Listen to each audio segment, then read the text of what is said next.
Muy buenas noches a todos. Entonces vamos a continuar con nuestro curso de inmersión. Hoy nos toca hablar del síndrome del ojo rojo y uveitis. Les voy a presentar entonces a la doctora Daisy Diarte. Ella es especialista en uvea, hizo su especialidad en la Ciudad de México y ahora actualmente se encuentra como médica de planta en el Hospital Nacional de Itagua, entre otros consultorios. Adelante, Daisy. Buenas noches a todos los presentes. Hoy nos toca hablar del síndrome de ojo rojo y uveitis, un tema que es bastante larguito. Como tal, nosotros sabemos que el ojo rojo en sí no es una enfermedad, pero sí es un conjunto de signos y síntomas que nos pueden llevar a muchas patologías, no precisamente del ojo solamente, sino que sistémicas también. Generalmente no tenemos que olvidar que es uno de los motivos de consultas más frecuentes en el día a día. Bueno, nosotros sabemos que la hiperemia realmente de todo el ojo está basado en lo que sería una respuesta inespecífica a las diversas agresiones que sufre el ojo.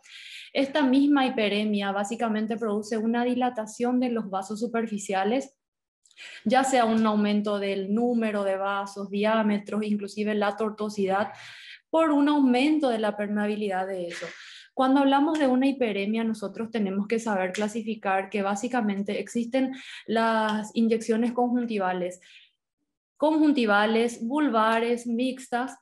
Entonces, según la localización, nosotros podemos saber que las hiperemias conjuntivales se basan principalmente en lo que sería la parte conjuntival, ¿verdad? Así como su nombre lo dice, y está relacionado a vasos más superficiales. Las ciliares o pericorneales ya son vasos más profundos y la mixta se compone de ambas, ¿verdad? ¿Cómo diferenciar? Nosotros tenemos varios tipos de test también. Tenemos, por ejemplo, el test de la fenilefrina, tenemos la instilación del anestésico y el pequeño movimiento de la conjuntiva vulvar. Nosotros tenemos que saber diferenciar bien antes que nada para el diagnóstico de una epiescleritis, escleritis y uveitis en este tipo de inflamaciones. Aquí un poquitito de lo que ya le hablé y un poco de anatomía también para la gente que está empezando. Entonces nosotros tenemos a la conjuntiva vulvar, sería de la región perilimbar hasta el fondo de saco, y la palpeoral o tarsal sería más bien la mucosa conjuntival ya. Entonces, para tener una idea de los vasos dilatados que tenemos. Antes que nada, cuando nos llega un paciente con un ojo rojo, no tenemos que olvidarnos de lo que sería la historia clínica, la anamnesis en este paciente, ya que es lo que finalmente nos va a servir para un manejo y los posibles diagnósticos. Nunca hay que olvidar de tomar la agudeza visual, de preguntarle al paciente si realmente se percató de que hay una disminución de la agudeza visual, si tenemos dolor, sensación de cuerpo extraño, en realidad hay cefalea, si él constató secreciones, y si también se está quejando de lo que nosotros le llamaríamos la triada sintomática del segmento anterior, donde hay una irritación de las fibras nerviosas del trigémino. Por eso es que tenemos lagrimeo, fotofobia, blefaroespasmo. Tenemos que tener una idea de si ya son horas, días, si el mecanismo, si ya es espontáneo, traumático, y a partir de ahí poder darnos cuenta si cuáles son las estructuras que están comprometidas y dónde mismo está lo que nosotros diríamos la parte roja del ojo y su principal compromiso, ¿verdad? Entonces ahí ya tenemos en cuenta desde afuera para adentro los anexos oculares, párpados, conjuntiva, sistema lagrimal, la córnea, la epiesclera, esclera, más adelante, más adentro ya la uvea, el iris, el cuerpo ciliar y por último el cristalino. Cuando exploramos a este paciente, nosotros tenemos que constatar, como les dije, la agudeza visual, el campo visual, ya sea por confrontación, si está alterado, los reflejos, no olvidar de la pupila, de si está discórica, si está miótica, si está midriática, si los movimientos oculares están comprometidos, hay que vertir el párpado a ver si de repente qué encontramos ahí. No olvidarnos de las tinciones para ver las alteraciones epiteliales. fijarnos en el segmento anterior y nunca olvidar de la presión intraocular, que muchas veces la gente al ser un ojo rojo ya deja de tomarla, ¿verdad? Para la evaluación del segmento anterior siempre es importante, y más todavía para la parte de uveitis, ver los cortes. Tiene que ser un corte de 1 por 1, tangencial, como para ir entrando en todos los segmentos del ojo. Si nosotros vamos a clasificar a las patologías de ojo rojo, podemos clasificarlas en ojo rojo doloroso e indoloroso, ¿verdad? Los que no duelen prácticamente podríamos ajustarlos dentro de lo que serían las patologías palpebrales y conjuntivales, y las dolorosas como el glaucoma agudo de ángulo cerrado, los traumas y varias conjuntivitis, ¿verdad? Bueno, teniendo en cuenta un poquitito eso, nosotros podemos ajustarnos a un pequeño esquema que dice, si tenemos una afectación de párpados o el saco lagrimal inflamado o proptosis, nosotros podemos pensar en patologías como más palpebrales, como dijimos, ya la blefaritis crónica. Una complicación de una blefaritis ya le tenemos al orzuelo, al chalazion, una dacriocistitis, una celulitis orbitaria, inflamaciones de la órbita y un tumor. Nosotros sabemos que en este tipo de patologías generalmente la agudeza visual es subnormal, hay un dolor intenso, no muchas veces relacionado con el ojo como tal, sino que sería con la región periocular, y siempre el paciente se queja de una sensación de cuerpo extraño, y siempre la inyección conjuntival va acompañada. De repente nosotros decimos que un orzuelo, un chalacio, muchas veces, dependiendo de su localización, no tiene un ojo rojo, pero la mayoría de los casos sí puede presentar. Entrando un poquitito más a lo que sería la parte ya de compromiso de una queratitis, una uveitis anterior, un glaucoma ángulo agudo, una epiescleritis, una escleritis, son también cuadros que sí tienen ojos rojos, que sí también hay un dolor intenso y inyección conjuntival. Muchas veces en este tipo de casos no necesariamente hay un enrojecimiento focal, sino es más difuso. Focal, más bien vamos a tener en casos como una pingüécula inflamada, un pterigion, una hemorragia subconjuntival, y tenemos la presencia de secreción en un ojo rojo en las conjuntivitis bacterianas. Tenemos después el caso de las conjuntivitis alérgicas, donde vamos a tener prurito, y las otras conjuntivitis como las tóxicas, las dermoconjuntivitis, donde pueden estar relacionados a medicamentos, a cosméticos, inclusive a la polución ambiental. Y no relacionado básicamente a este tipo de patógenos, tenemos las fístulas arteriovenosas, las conjuntivitis virales, las inmunogénicas. Entonces, varias son las patologías que se acompañan de un ojo rojo, ¿sí? No solamente la conjuntivitis, no solamente la uveitis. Entonces tenemos que comenzar a diferenciarle un poquitito, y vamos a hablar un poquitito de cada uno sin extendernos demasiado. Como les dije, la blefaritis ya sabemos que se divide en una clasificación anterior, posterior y mixta. Cada una de ellas vuelve a tener sus subclasificaciones. En casos de las blefaritis seborreicas, las más anteriores, la disfunción de las glándulas de meibomio, nosotros sabemos que se acompañan por una disfunción de la misma glándula, porque hay una alteración en el fil lagrimal de un ojo rojo, y muchas veces es el único motivo de consulta del paciente. El orzuelo viene a ser ya una complicación de esas alteraciones.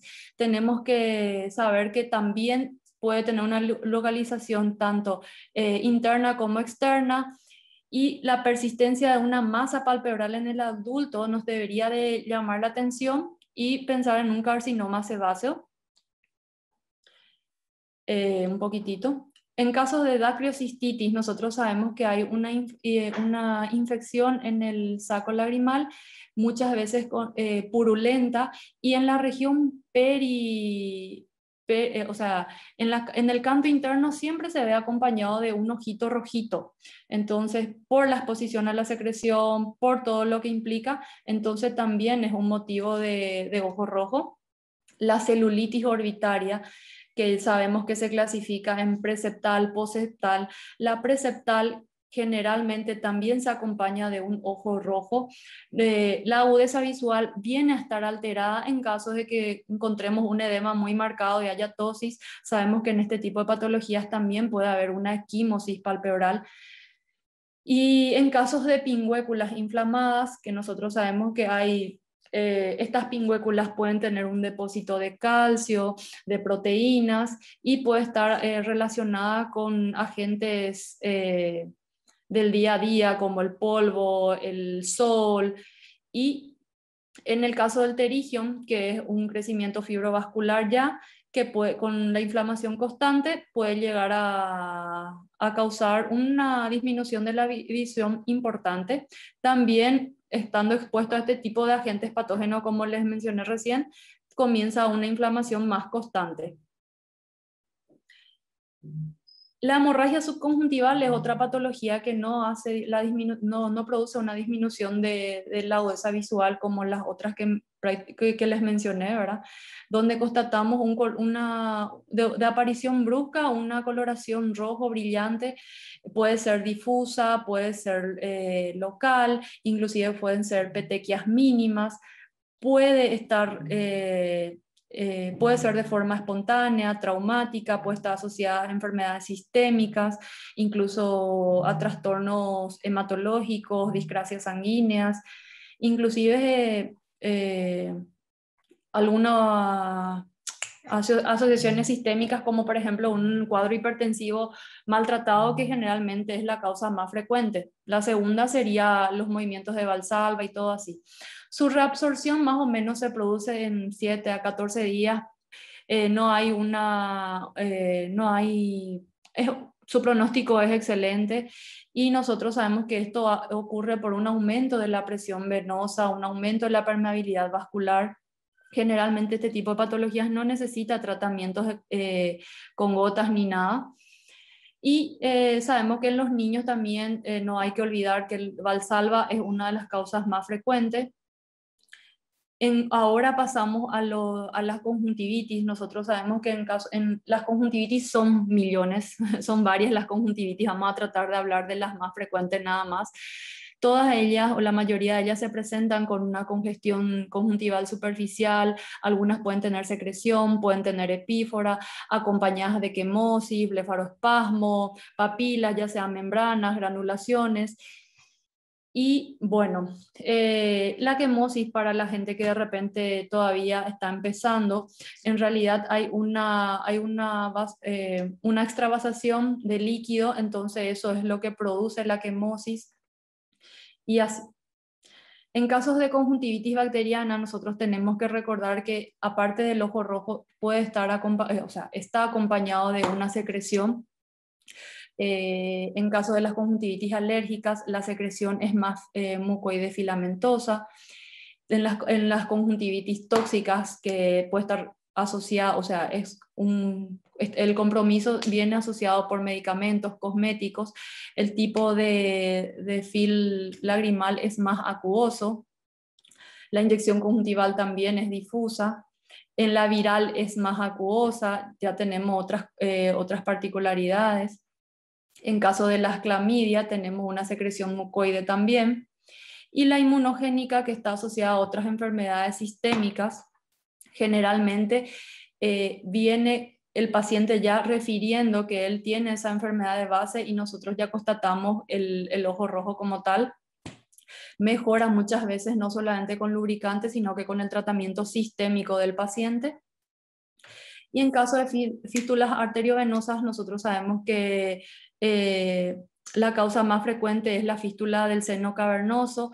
Pueden haber otras causas como trauma espontáneo, posmenopausia, y en esto básicamente no hay una inflamación como tal, sino que ocurre por un flujo bajo que hace que se formen en forma espontánea estas dilataciones en los vasos sanguíneos.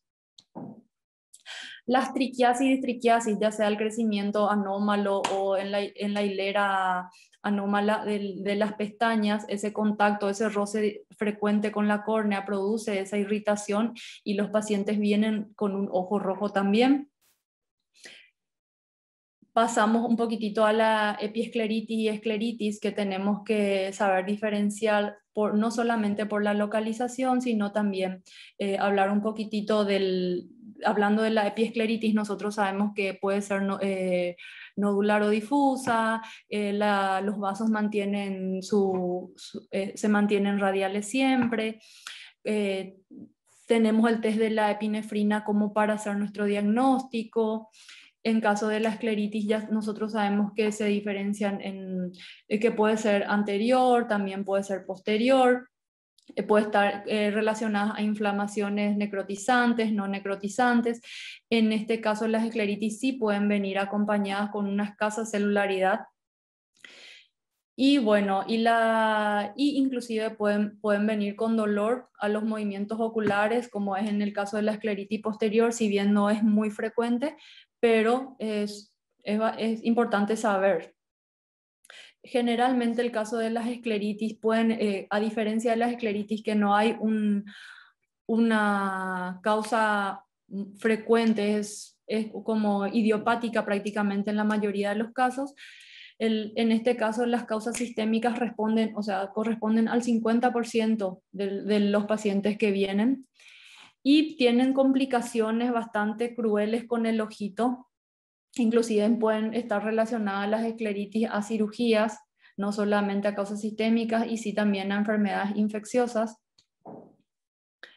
Cuando pasamos un poquitito a las queratitis, aquí ya tenemos un ojo rojo también con una afectación de la agudeza visual. Nosotros sabemos que la queratitis es la inflamación de la córnea, no solamente puede darse por infecciones, sino que puede darse por lentes de contacto, un ojo seco, traumas, rayos ultravioleta, estados inmunogénicos.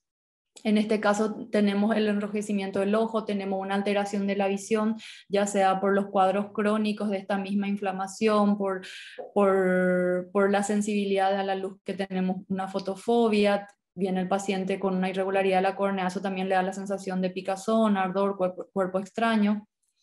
Y inclusive hay una hinchazón alrededor de los ojos. Generalmente este tipo de cuadros se vienen con una inyección periquerática, entonces hay mucho dolor de por medio. Y pasamos un poquitito a lo que sería la uveitis. Cuando nosotros hablamos de la uveitis, hablamos de la inflamación de la capa uveal, ¿verdad?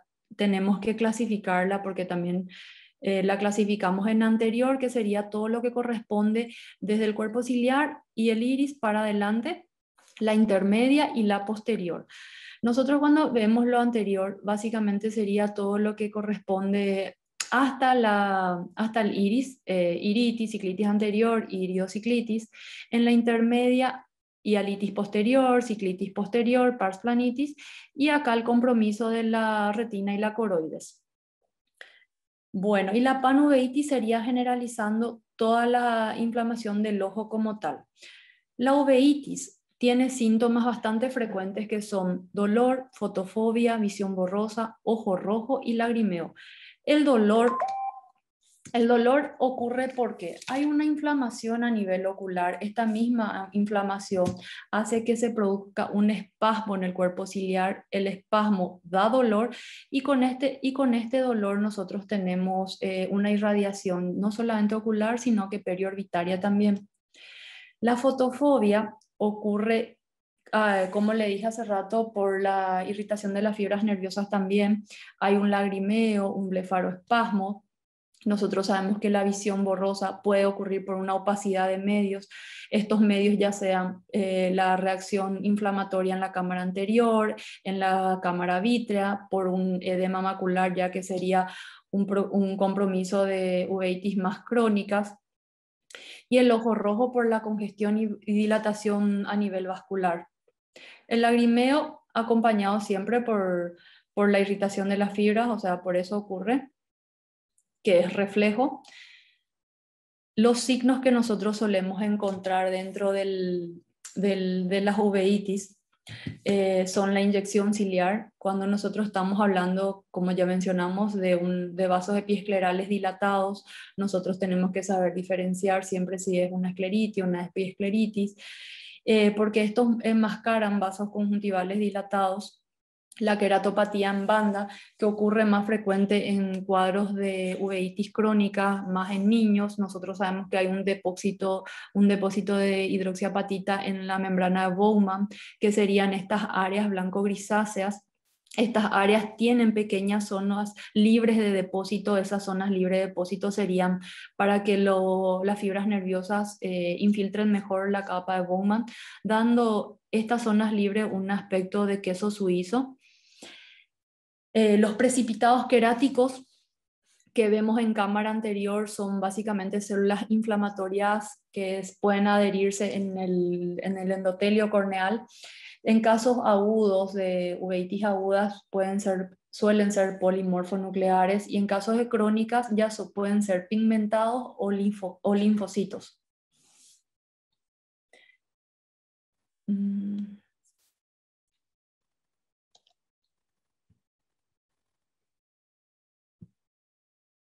Bueno, estos mismos depósitos de células inflamatorias tienen disposiciones que a nivel vascular,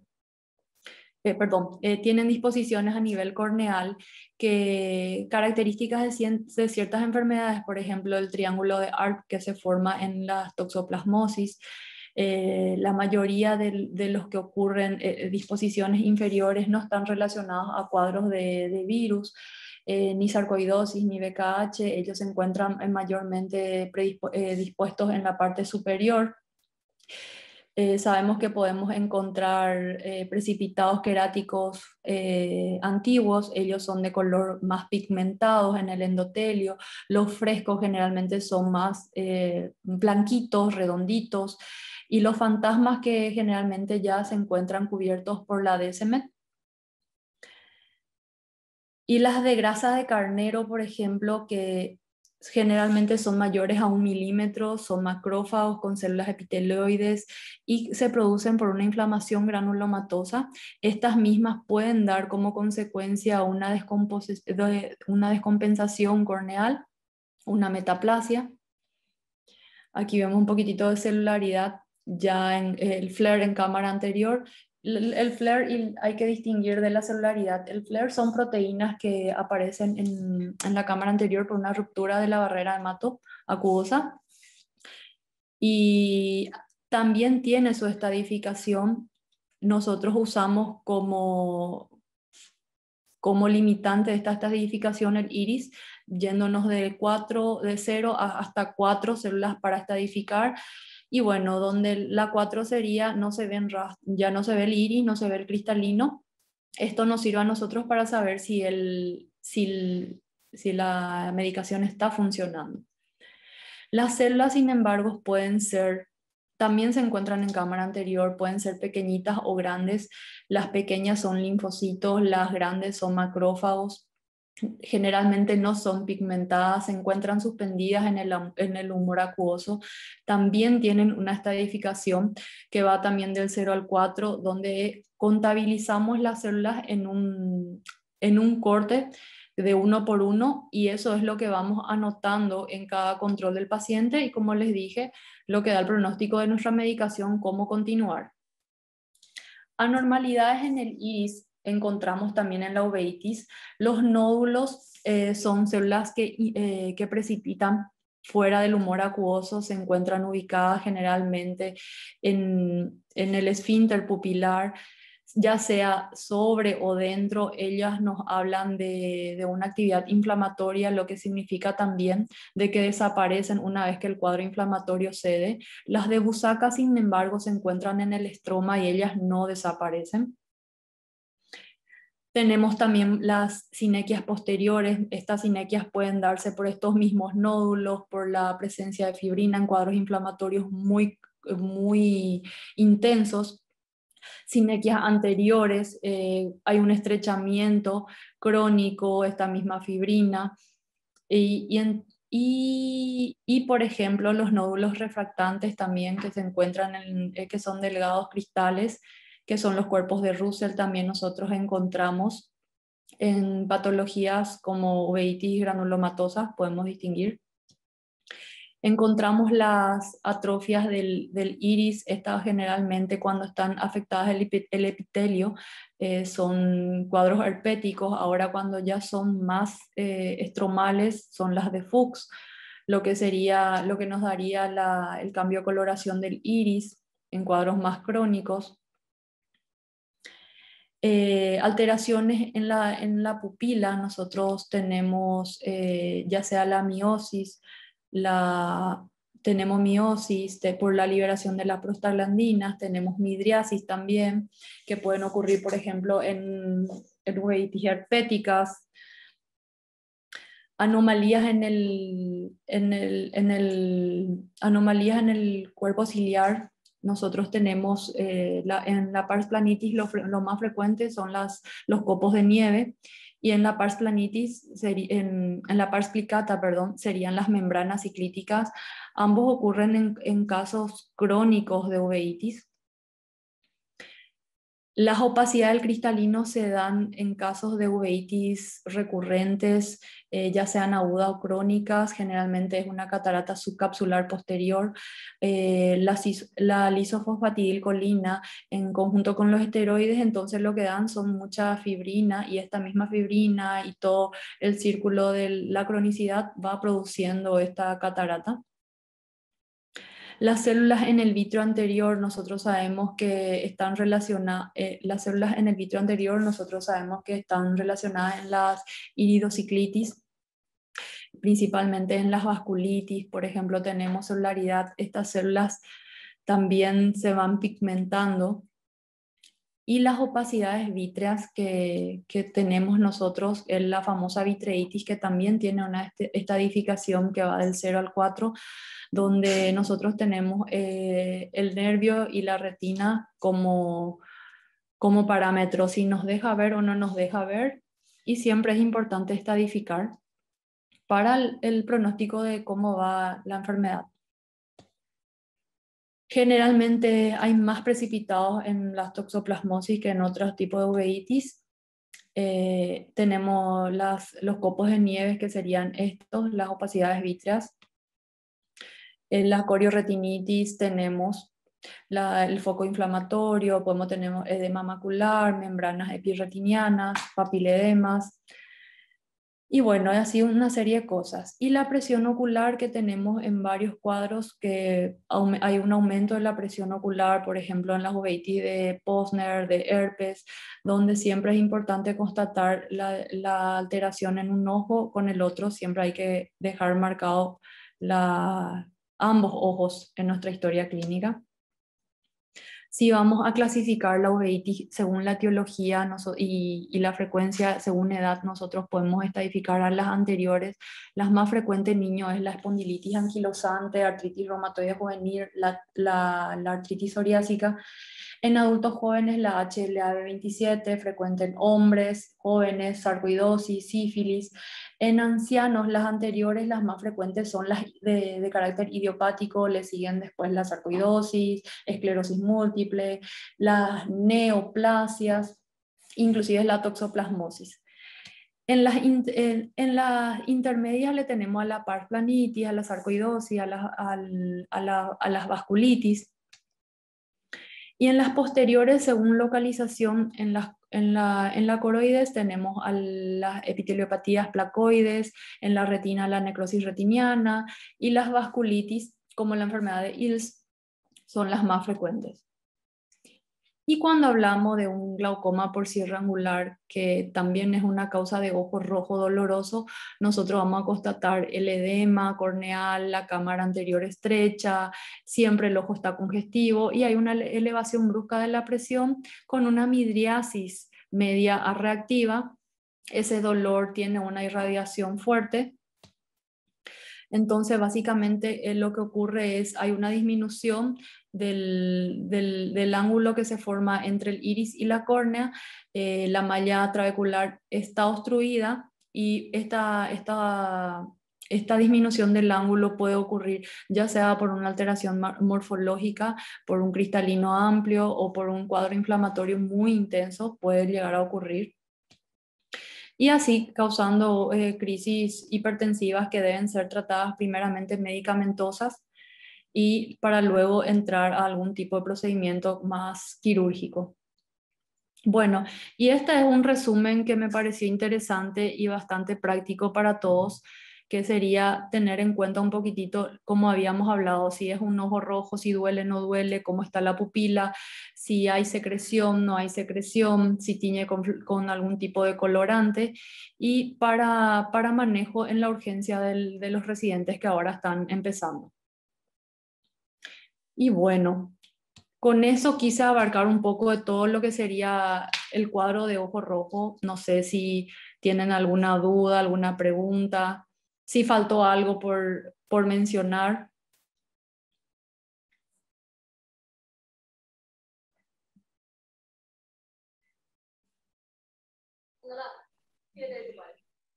Hola,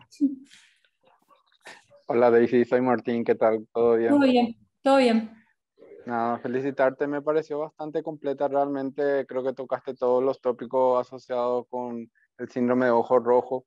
Te quería hacer una pregunta ahora ya más específicamente con respecto a uveitis. ¿En qué Sí. pacientes con diagnóstico uveitis vos le solicitas una evaluación por un reumatólogo o un perfil, un laboratorio para descartar patología infecciosa? ¿Cómo te manejas en ese aspecto? Bueno, cuando hablamos ya de uveitis, tenemos muy en cuenta la edad del paciente. En niños, generalmente tratamos de tenerle más cuidado y pedir laboratorios de entrada porque ellos generalmente no tienen cuadros que no estén relacionados a enfermedades de algún soporte. En adultos, sin embargo, ya no, ahí tenemos un lapso un poquitito más de clínica. Los pacientes generalmente se quejan de repente de resequedad, no solamente del ojo, dolores articulares. Vamos un poquitito investigando, indagando con ellos de acuerdo a la localidad. Por ejemplo, en pacientes que tienen uveitis anteriores a repetición, investigamos artritis. Si son mujeres y relativamente jóvenes, podemos investigar lupus. Mujeres jóvenes también que tienen celularidad a nivel intermedio, ya no solamente pensamos en pars planitis, sino que ya comenzamos a pensar en vasculitis también. Y así, más bien pensando en la edad del paciente, es lo que vamos dirigiendo, pensando en la edad y en la clínica del paciente, es lo que vamos dirigiendo los laboratorios que vamos pidiendo. Porque si bien sabemos, podemos pedirle todos los laboratorios, pero el tema es que los pacientes no se van a hacer. Entonces, tipo, para los pacientes que nosotros vemos, al menos son pacientes muy escasos recursos. Entonces, tenemos que, tipo, pedirle justo lo que va a poder hacer y tratar de dar con el diagnóstico.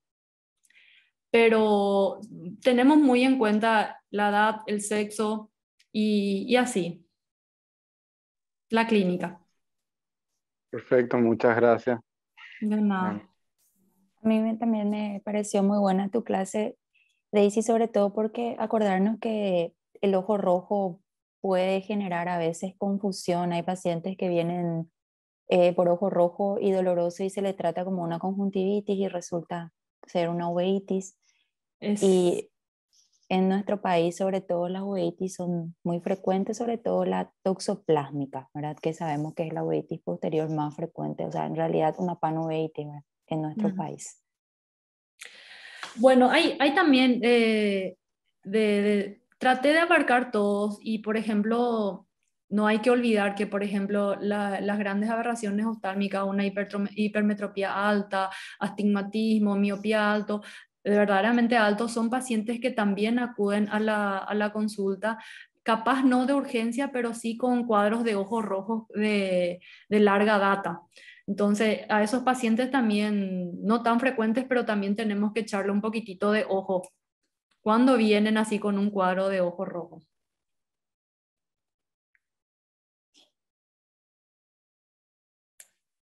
Y bueno, y eso. Genial, genial. Voy a ver si puedo compartir mi pantalla. Les voy a hablar rápidamente de toxoplasmosis ocular.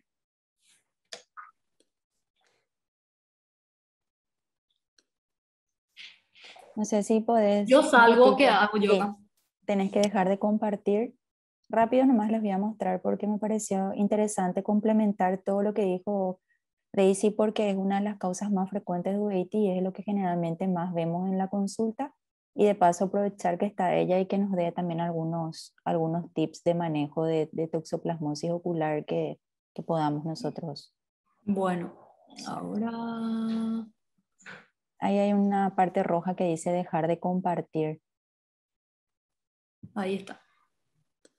Ahí, Bueno, ven, ¿verdad? sí. No sé si ahí se ve también o ya no. No, ahí se ve muy oscuro. Ahí, ahí se ve. En que está toda completa o está por Está parte. completa, está Ah, completa. bueno. Bueno, la toxoplasmosis le quise mostrar esto porque es la principal causa de uveitis posterior. Es un parásito intracelular obligado y es una zoonosis mundial. Se ve hasta en el 50% si hacemos una serología de IgM e IgG, sobre todo IgG en todos nosotros. La mayoría en nuestros países endémicos, Argentina, Paraguay, Uruguay y Brasil, tal vez hasta 70-80% tengamos IgG positivo. Bueno, hay varios tipos y la más frecuente en Brasil es la 1, la 3 y sobre todo la típica. Y la característica es que aquí en nuestra zona, Latinoamérica, abarca más la toxoplasmosis ocular que en otras zonas como Europa, por ejemplo. Bueno, como ven, bastante en todos los lugares casi vemos. ¿Y por qué? ¿Cómo es el ciclo de la toxoplasmosis? Es importante porque mucha gente relaciona la toxoplasmosis ocular que sí o sí tenemos que tener gato. No, generalmente no hace falta. Si tenemos, lo que hace el gato es elimina el parásito en la materia fecal en forma de quistes y estos quistes luego contaminan el suelo. Entonces, los animales como lo que nosotros consumimos, cerdo, vaca, pollo, gallina, se alimentan de este suelo contaminado y adquieren el parásito que se deposita en sus músculos y nosotros luego comemos esos músculos, ¿verdad? Sobre todo, entonces hay que tener en cuenta siempre no consumir la carne muy cruda, hay que cocinarla bien porque si no podemos adquirir la enfermedad.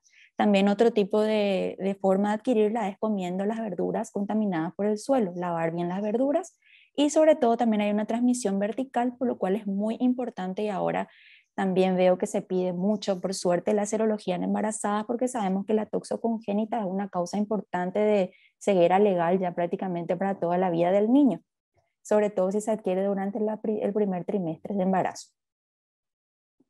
¿Qué pasa en el ojo? No todos los pacientes que tienen toxosistémica desarrollan toxo ocular. Generalmente la toxosistémica se ve como un cuadro gripal nada más y pasa de largo, pero si llega a afectar la retina, se presenta a nivel de la retina como una cicatriz corioretiniana y aquí se encuentra en forma de bradizoitos que generalmente se quedan enquistados y dormidos, digámosle. Sin embargo, cuando hay una alteración de la inmunidad se puede reactivar. Esta es la toxo adquirida.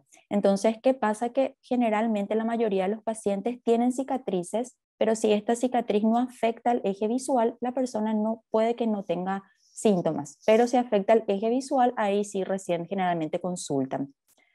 Y la clínica generalmente la mayoría es asintomática, pero si la lesión está localizada en el polo posterior, como vemos acá, dos lesiones adquiridas nuevas, acá no hay ninguna cicatriz, puede generar baja visual, sobre todo si se ubica en la mácula. Y también se puede acompañar de hemorragias, como vemos acá, vasculitis, vitreitis, etc. La clínica depende, tenemos que ver el sitio, como dije, si abarca el polo posterior va a generar baja visual. Si no abarca el polo posterior puede que no tenga baja visual. El tamaño también, si es pequeño puede que no tenga y si es grande pero no está en el centro, si está en la media periferia puede que el paciente ya percate. Y la severidad. Generalmente los que afectan la visión son los que tienen vitreitis y afectación macular. Generalmente nosotros acá no pedimos serología, pero en algunos casos atípicos sí. Normalmente el diagnóstico es clínico, no hace falta confirmar el diagnóstico con serología, pero no sé cómo se manejan los uveólogos, ¿verdad? Pero los retinólogos por lo menos generalmente con la clínica ya nos basta, ¿verdad? No, Y nosotros también, ¿verdad? La autofluorescencia es útil que les quiero mostrar, sobre todo, es lo que estamos pidiendo mucho ahora para saber si hay o no hay datos de actividad. Es útil para la documentación. Yo generalmente le digo a los pacientes que tienen una cicatriz o una lesión toxoplásmica que se hagan una retinografía, porque así uno puede mostrarle al paciente la lesión y puede controlar sobre todo que no haya actividad en el tiempo. ¿Por qué? Porque hay ciertas características que nos hablan a nosotros en la autofluorescencia de que puede haber una actividad. En este caso, por ejemplo, las lesiones cicatrizales se ven hipoautofluorescentes, o sea, bien negras, bien delimitadas, sin ninguna zona blanquecina o exudada alrededor. Entonces, esto nos habla de que es una cicatriz inactiva. Y como es un estudio fácil, indoloro, se le dilata al paciente y se le quita fotos, también es bastante práctico. Normalmente existen varios patrones de hiperfluorescencia en los casos de actividad, pero el más frecuente es la hiperautofluorescencia, que generalmente tiene bordes más netos. Este es un estudio que se hizo en el Hospital de Clínicas que nos facilitó la doctora Castillo. Como vemos acá también se ven las lesiones súper interesantes. Aquí, por ejemplo, vemos que son lesiones cicatrizales. Uno mira, pero cuando tiene duda de que si puede o no puede haber actividad, entonces le pide la autofluorescencia, y como vemos acá, en este caso, aquí arriba, en esta lesión perifoveal nasal inferior, existe una lesión amarillenta que uno dice, ¿será que está activo o no? Y al hacer la autofluorescencia se observa que aquí los bordes se volvieron autofluorescentes, o sea, blanquecinos. Entonces esto se trató y después se vio que disminuyó el tamaño y que quedó una lesión cicatrizal. Entonces sí era una actividad. Ay, no sé por qué no puedo cambiar. Bueno, y acá lo mismo, vemos esta lesión, esta sí es característicamente activa. Haciendo la autofluorescencia se ve en el centro mismo una zona negra y alrededor una zona blanca hiperautofluorescente, quiere decir que esta es una lesión activa. Y acá la misma cosa, pero en este caso está empezando, es el mismo paciente que empezó tratamiento y se ve cómo ya está empezando a cicatrizar en los bordes. Entonces esos bordes que antes eran blanquecinos con esta autofluorescencia, ahora son ya más negros, que nos habla de que hay cicatrización. Y acá lo mismo, bastante interesante, como ven, una lesión a nivel de la mácula en la fovea mismo, y después con el tratamiento cómo se ve que va disminuyendo y ya se va haciendo más negrita o hipoautofluorescente. Y siempre pensamos tratar o no tratar. ¿Por qué? Porque no todas las toxoplasmosis oculares se deben tratar. La toxoplasmosis es una enfermedad autolimitada y a veces los pacientes pueden, si está en la periferia y no tiene vitreitis, no recibir tratamiento, se va con signos de alarma y valorando sobre todo algunos efectos adversos que pueden tener o intolerancias al tratamiento. ¿Y por qué cuando decidimos tratar lo hacemos? Porque se vio que disminuyendo, o sea, haciendo el tratamiento se disminuye el riesgo de recurrencias, que es alta el primer año, se disminuye la inflamación y se disminuye la gravedad de la enfermedad y la duración. O sea, lo cortamos un poquitito y achicamos la cicatrización. Y esto es muy importante, sobre todo si está en el polo posterior. Entonces, generalmente, si tratamos o no depende del sitio, del tamaño y de la severidad. El sitio, como dije, si es en la periferia puede que no tratemos, si no hay vitreitis, el tamaño también y la severidad también, ¿verdad? Y acá me pareció interesante porque no hay generalmente un consenso acerca de tratar o no tratar y de qué usar. Y esto es un paper, o sea, un artículo que se hizo de unos uveólogos a nivel de Brasil. Les puse por si quieran luego leer también. Y sobre todo haciendo una encuesta de los retinólogos, en aquel entonces todavía no le teníamos a las uveólogas, si manejan, cómo manejan la toxoplasmosis ocular. Generalmente, como vimos acá, el 80% más de la causa de novitis posterior es la toxoplasmosis. Y generalmente el paciente, el retinólogo tiene más o menos una incidencia de 3 a 7 pacientes que ven con toxoplasmosis al mes en su consulta. Piden serología, la mayoría pide, tal vez porque el paciente necesita, es más médico legalmente, pero nosotros realmente si vamos a tratar nos valemos de la clínica. Y la mayoría de los retinólogos tratan la toxoplasmosis y en un menor caso lo derivan al infectólogo. Lo derivan en casos especiales, por ejemplo, toxoplasmosis en niños, toxoplasmosis en inmunodeprimidos o toxoplasmosis en personas de edad avanzada. Bueno, y también los criterios de tratamiento. Si está en el polo posterior, el 90% de los retinólogos dijeron acá en Paraguay, ¿verdad?, que sí o sí tratan. Si está en cualquier otra localización, pero tiene vitreitis, también la mayoría trata. Cualquier localización con vasculitis también la mayoría trata. Obviamente si hay baja visual también, y en inmunodeprimidos o toxocongénita el tratamiento es del infectólogo, ya nosotros derivamos. ¿Y qué tratamiento es mejor? Acá también me pareció interesante porque siempre nos preguntan a nosotros los residentes, y a veces hay un poquitito no hay un consenso con los que manejan uvea, pero normalmente si el foco es no tan en polo posterior y no hay tanta inflamación, nosotros preferimos darle trimmetoprim, sulfamethoxazol, y dejar el tratamiento de sulfadiazina, pirimetamina y ácido folínico para los casos más severos, casos atípicos o casos que comprometan el nervio, o en casos de pacientes pediátricos atípicos o de edad avanzada.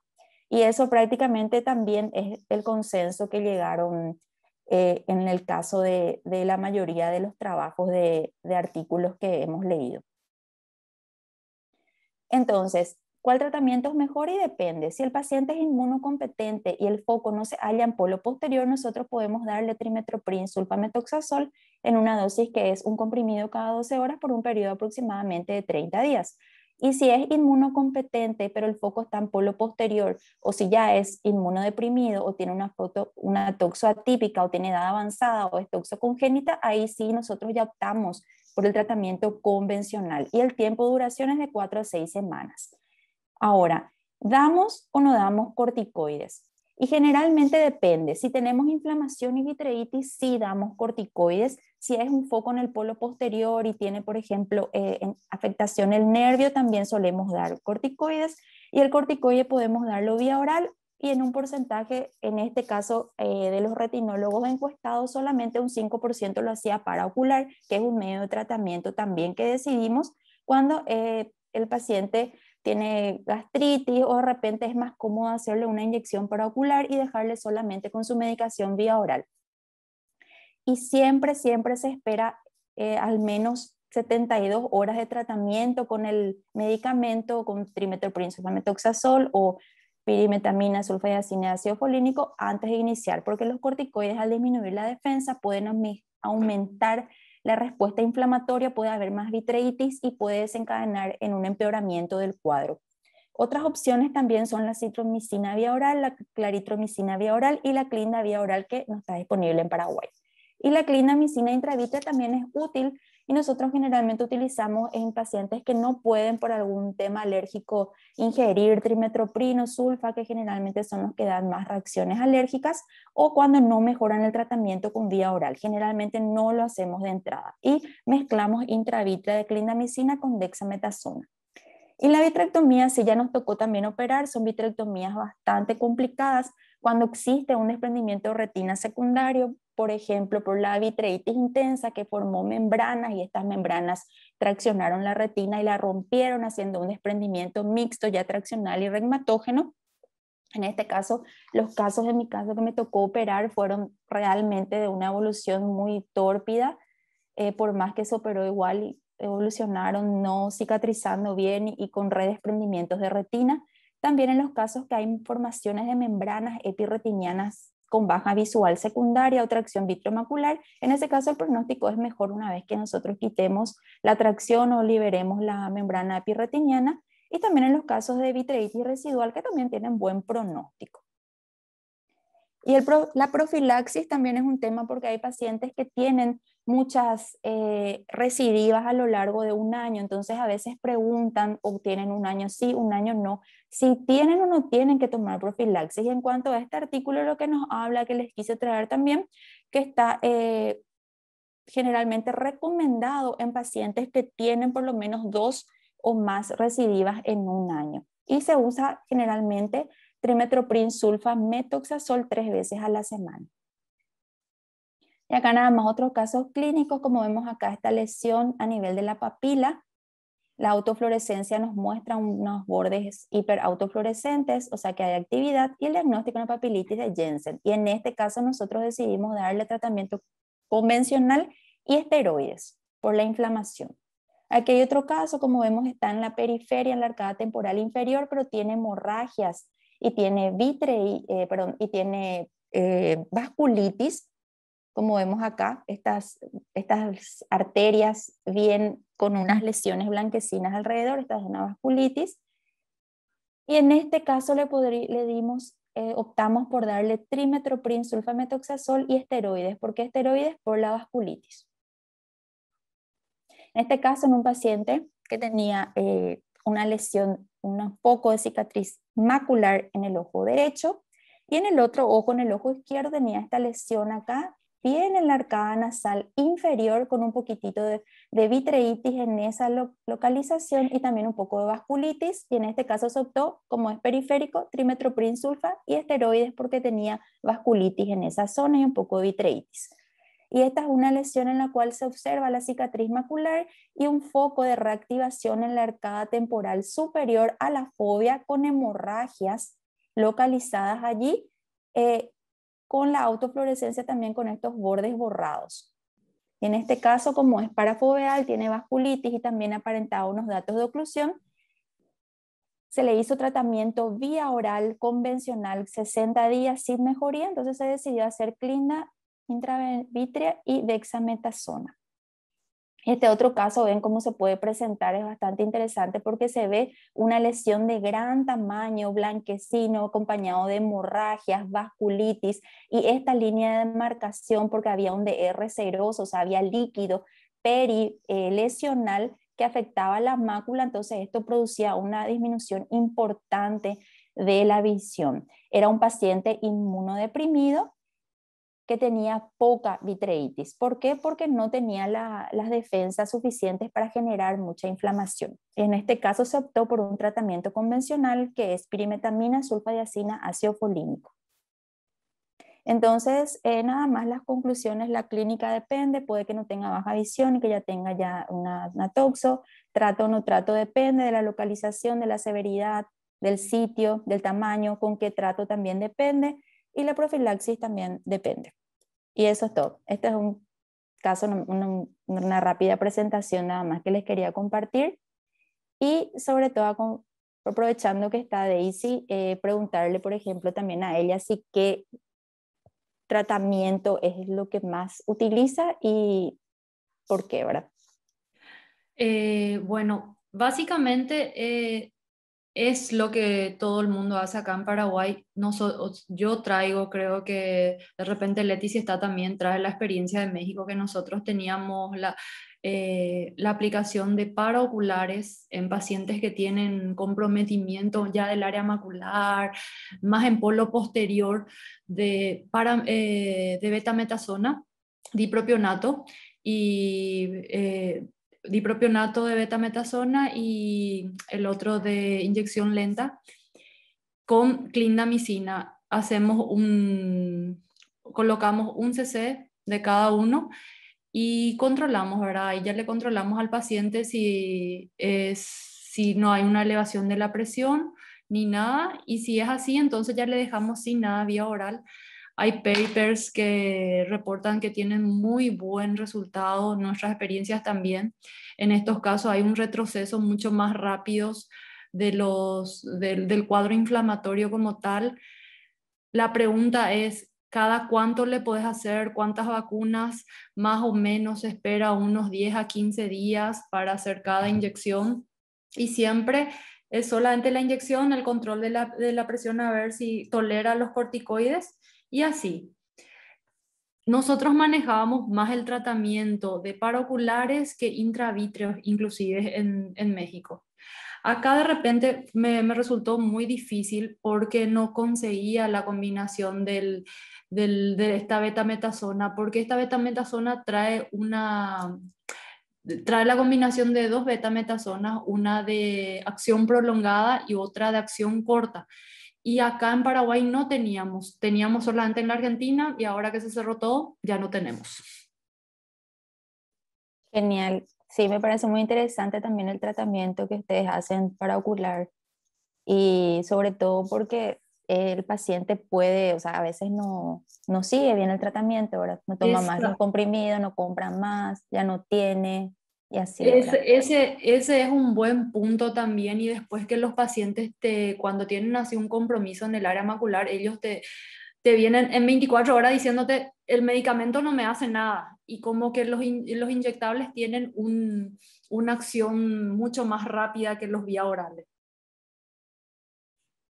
Y eso, inclusive en embarazadas solíamos hacer ese tipo de tratamientos.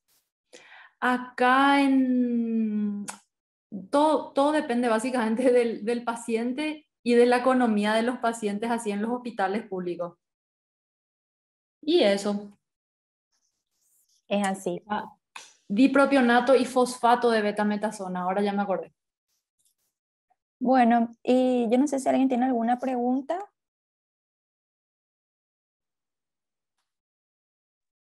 Fati, Aprovechando. Dime, eh, pregúntanos, si me puedes Martita. recordar la dosis que se usa para intravitra, como era entre clínica y dexametasona, no recuerdo. Bueno, espérame que te voy a buscar porque yo tampoco sé de memoria, pero tengo acá. La ampolla de clindamicina. Dame un segundito. La ampolla viene de 600. No, sí, 4 ml. 600 miligramos, 4 ml.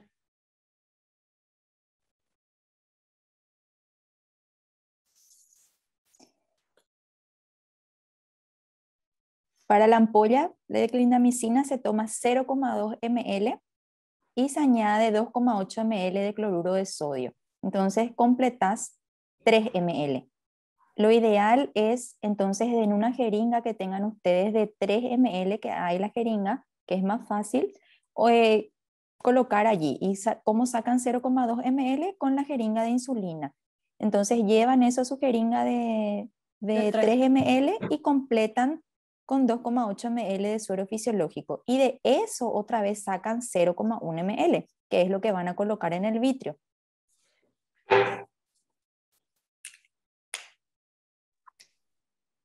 Gracias, Fati. De nada.